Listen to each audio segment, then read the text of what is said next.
तभी उन सबके बीच आर्यन आता है और वह बोला, क्या हुआ दादी माँ, आप यहाँ पर क्यों खड़ी है और यह सब लोग की इतनी भीड़ क्यों है? तभी श्रीदेवी की बोली, कुछ नहीं बेटा, चलो यहाँ से, इतना बोलकर वह आगे बढ़ जाती है। तभी आर्यन एक उन सब में खड़ी एक 50 की उम्र के एक शख्स से पूछता है कि यहाँ पर क्या हुआ है, और वह शख्स भी उन सब वहाँ पर जो भी कुछ हुआ और कैसे आलिया ने इंसल्ट उनकी दादी की वह सब बता देता है। और आर्यन ये सब कुछ बातें सुनकर वह भी गुस्से से वह उबलने लगता है और वह अपने मन में बोला, उस लड़की की इतनी हिम्मत, उसकी इतनी हिम्मत कैसे हुई कि वह मेरी दादी माँ की इंसल्ट करके चली गई। तभी आर्यन बोला, वह लड़की कहाँ पर है जो आपने बताई? तभी वो शख्स बोला, हमें नहीं पता, लेकिन हमने उस लड़की को पंडित जी से बात करते हुए ही सुना था। उन लड़की ने अपने चेहरे पर काली चुन्नी भी बंधी हुई थी।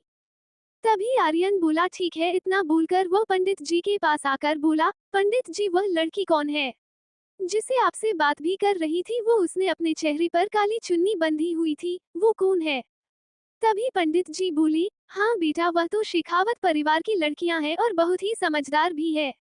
बहुत बार यहीं पर आती है और मुझसे पूजा करवाते हैं, इसलिए मैं उनको जानता हूँ।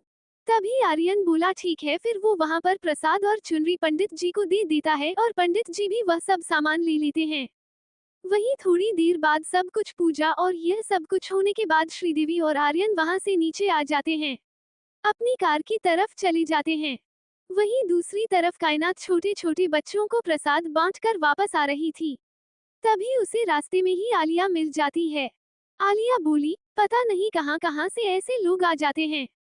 आलिया अभी भी गुस्से में थी। तभी कायनात आलिया को देखकर बोली, क्या हुआ, तू ऐसे क्यों बोल रही है? तभी आलिया बोली, अरे वो एक बुजुर्ग महिला मिल गई थी, उसने मुझे धक्का दिया और हमें गिर गए। उसने जानबूझकर यह सब किया और फिर भी वह ऐसा बोल रही थी जैसे उससे गलती से हो गया हो। तभी कायनात बोली, अरे ऐसा नहीं होता है आलिया, तुम गलत सोच रही हो। शायद उनसे गलती से हो गया होगा और तुम्हें धक्का लग गया होगा। तुम इतना गुस्सा क्यों हो रही हो? ऐसे नहीं करते, किसी से ऐसे नहीं बात करते। तभी आलिया बोली, वह सब छोड़ो और चलो घर, मेरा मूड खराब कर दिया। कितने मन से मैं यहाँ पर पूजा और प्रार्थना करने आई थी।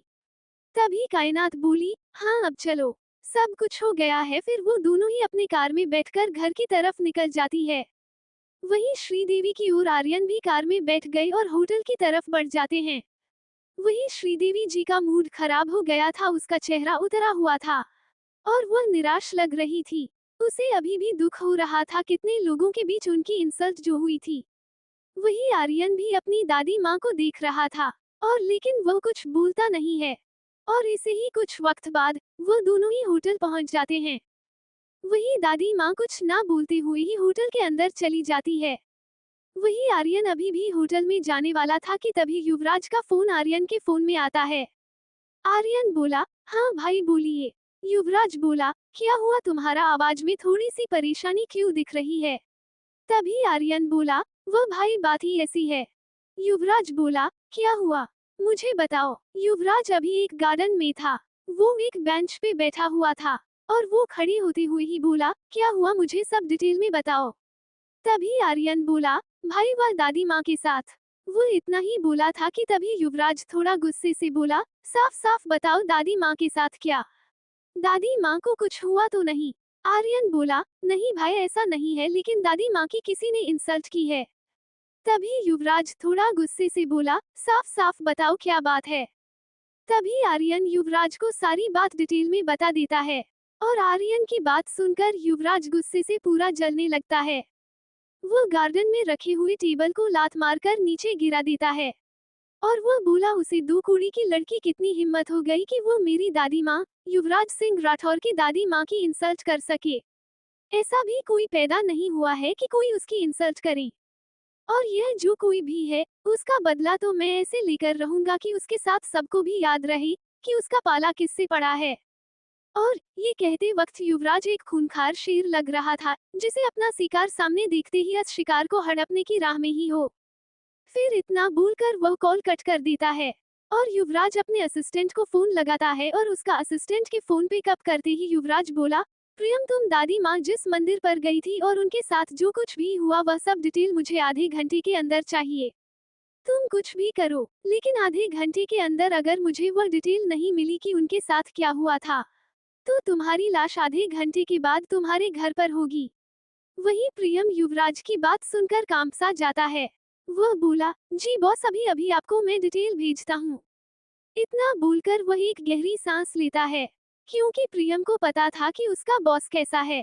प्रियम बोला, चलो लग जा बेटा काम पर, वरना तेरा मर्डर पक्का है। इतना बोलकर वह भी डिटेल निकालने के काम पर लग गया। वहीं युवराज अभी भी गुस्से से जल रहा था। उसका गुस्सा शांत नहीं हो रहा था और वह गार्डन में तोड़फोड़ कर रहा था।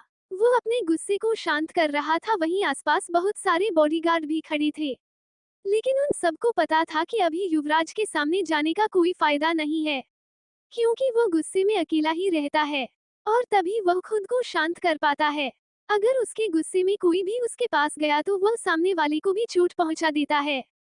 वही थोड़ी देर बाद युवराज शांत हो जाता है और वहीं पर ही बेंच पर बैठ जाता है और बोला, तुम जो भी हो, जिसने भी मेरी दादी माँ की इंसल्ट की है, उनका मैं बदला जरूर लेकर रहूंगा, और वह बदला ऐसा होगी कि सब देखते रह जाएंगे।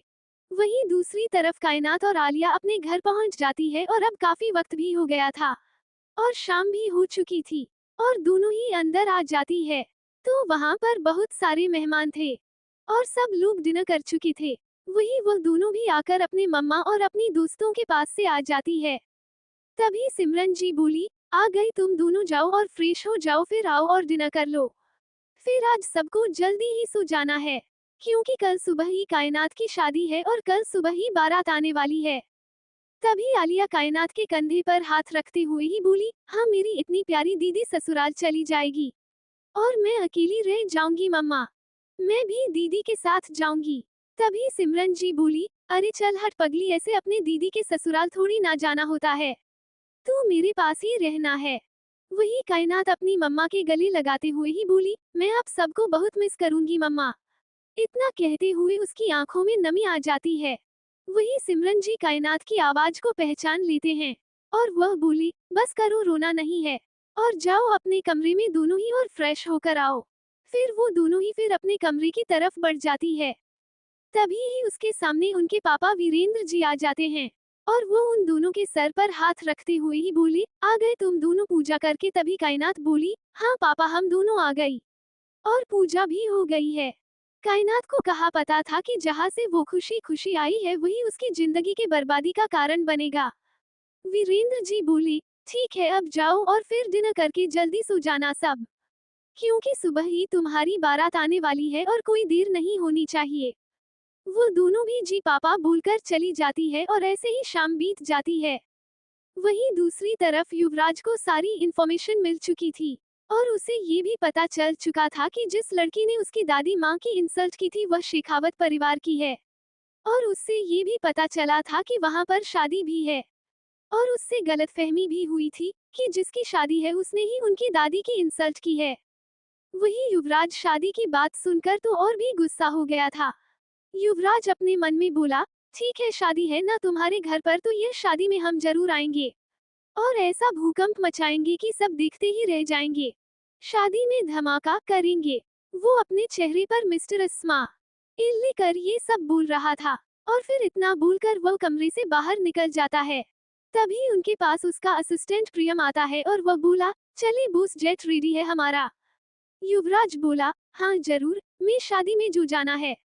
इतना बोलते हुए उसके चेहरे पर एक डेविल स्माइल थी। इतना बोलकर वह दोनों ही आगे बढ़ जाते हैं और उसके प्राइवेट जेट में बैठकर पुणे की तरफ निकल जाते हैं। कल क्या होने वाला था ये तो किसी को भी पता नहीं था, लेकिन धमाका जरूर होने वाला था और बहुत ही बड़ा धमाका था वो। वहीं दूसरी तरफ पुणे में सब लोग सो चुके थे और सुबह होने की ही सबको देर ही थी और कायनात को भी नींद नहीं आ रही थी, क्योंकि कायनात एक बेचैनी हो रही थी। शायद उसे आभास हो रहा था कि कुछ होने वाला है। लेकिन तभी आलिया तभी बोली, अब कायनात, कितना जागना है तुझे, कितनी रात हो चुकी है, देखो अब सो जाना। कायनात बोली, वो मुझे अंदर से बेचैनी हो रही है, कुछ गलत तो नहीं होगा ना। आलिया बोली, कुछ नहीं होगा, सो जा। कायनात भी फिर कुछ और ना सोचते हुए वह भी सो जाती है और ऐसे ही सुबह हो जाती है। तो अब क्या होगा, अब आगे जानने के लिए सुनते रहिए मेरी कहानी और मेरी चैनल को सब्सक्राइब जरूर कीजिए।